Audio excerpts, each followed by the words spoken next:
Magandang araw mga kapards. Ang video ko ngayon, paano natin magagamit yung rim ng motor sa sidecar.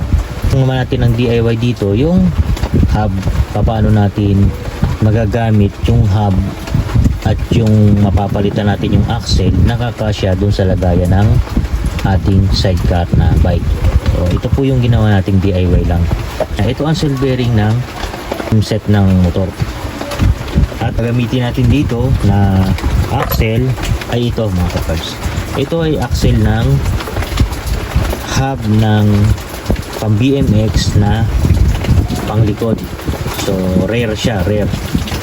At ang naging problema natin dito, yung stopper nito ng seal bearing ng BMX ay mahaba ang buka.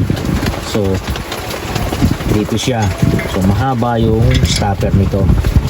So kung susundin natin mga kapards yung stopper ng BMX dun sa hub ng motor, lalabas siya. So hanggang dito lang siya. Pag pinagsaklog natin, lalabas yung seal bearing. Nandito siya sa labas. So hindi siya papasok dun sa proper na lagayan ng seal bearing talaga ng hub ng motor.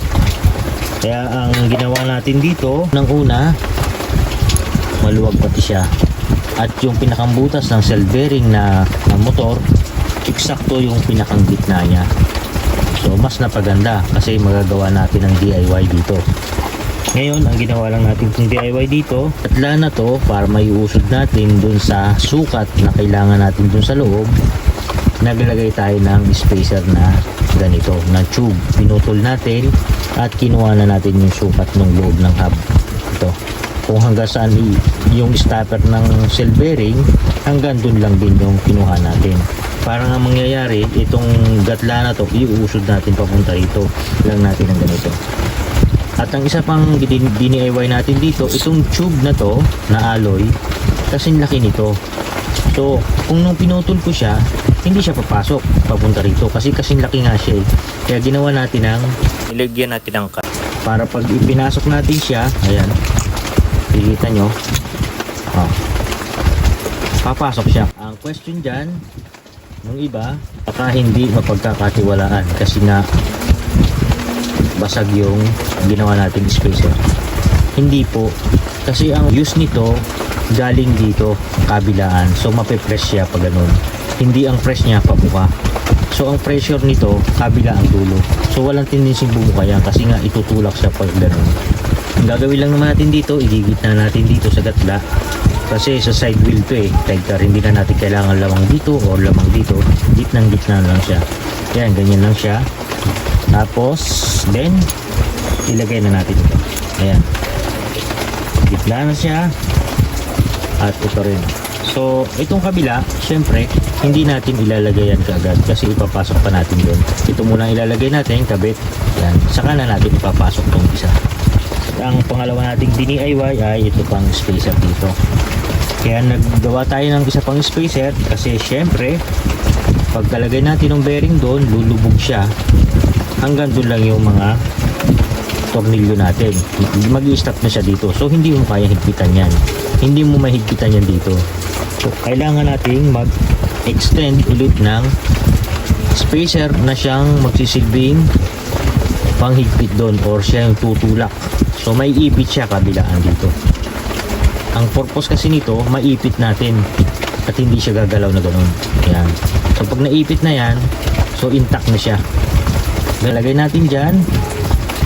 Lagay natin to spacer na malapad para siya yung mag-stop dyan. Pangalawa, ito spacer ulit, tapos ito na.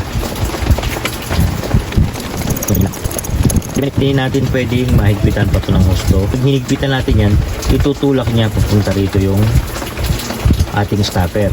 So wala kasing kukontra, so kukontrahin natin yan. Yan. Ganyan lang, kasi papasok lang natin yan. Yung hub ng pangmotor, pinalitan natin ang axle lang na pambike na magkakasya doon sa sidecar natin na lagayan ng bakal na gano'n. Ayan. Di ba pinapasok yun na gano'n. So yun ang purpose natin, kaya natin pinalitan yung axle. Malaki kasi yung axle ng mga motor. So ayan, so ikabit ko na. Natin kalimutang maglagay ng grasa sa cell bearing. So bali ito wala ng cover kasi nung kinuha ko to sobrang dumi saka sira na, kalawang. O yung pinakang cover niya natanggal na kasi ano na siya, luma. So okay lang naman walang cover. Hindi namang gaano stricto tayo sa paglalagay ng cover ng cell bearing. Wag lang yung sa mga bike na mga high end. Pangit pag walang cover. Pero pag mga sidecar lang naman, ano naman to, pang sidecar lang. So ikang pwede yung mga ganitong ano lang. Basta mahalaga dyan, mapunuan mo ng grasa yung mga bearing para hindi siya tumunog o masira na to. Kasi nga pala mga kapars, no, bali ito yung rim set na to ay ipapalit ko doon sa aking sidecar na tindahan ng siomai kasi binangga nung isang yan ang mga damage ng ano ko, bike ko.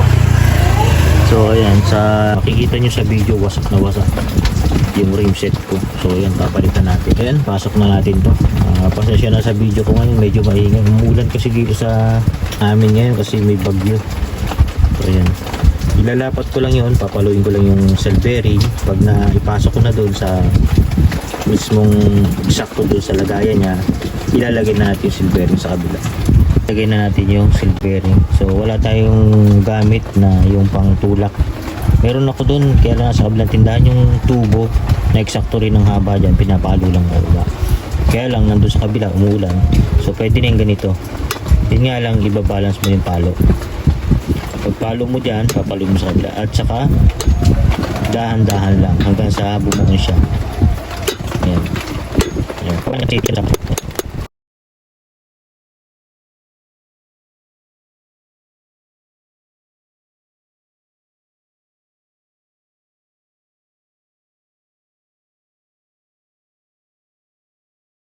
Pag naipasok na natin yung kabilang bearing, higpitan na natin dito. So kanina hindi natin pwedeng higpitan kasi itutulak niya lang. Ngayon natin iikutin ng sabay. Salubong siya para equal yung layo ng bawat isa. Higpitan na natin, no, kabilaan. So itong dalawang tornilyo na to, so, ito na yung lock dun sa outside ng sidecar. So iipitin na lang natin ito. Nakita niyo yung cell bearing sa loob. Napasok na doon, naka-exacto rin yung stopper natin doon sa kaluban na ginawa. And then ito yung spacer natin na nilagay dito. So sa kabila, ayan, hindi ko nilagay yung isang spacer kasi nga nakaangat naman to dito. Yung isa nakalubog. Ayan, kabila, magkaiba kasi yan. Ang advantage mo lang pagka ganito ang rim mo, rim set sa sidecar mo, lalo na kung ginagamit mo sa pag-deliver ng mga tubig, ng ginagawa mong tindahan ng siomai, so mabigat yun. So ito mas video dito kumpara doon sa mga hub na nabibili ng mga ordinary, so madaling masira. Saka ang advantage nito is alloy. Ayan. Tapos malaki yung pinakang hub niya. So ayan, ganyan lang ang pag-convert ng motorcycle rim set na gagamitin natin sa sidecar. So ito yung sa side wheel lang na ganitong DIY. Possible lang lagi nagagamit ang mga ganitong DIY sa unahan at sa side wheel ng sidecar. Doon lang po ito pwedeng magawa. Ayan, yan ang finished product niya. Diba? Thank you sa panonood ng aking video at pakipollow na lang din po ako sa aking YouTube channel. Ayan, nandyan po sa screen. Thank you!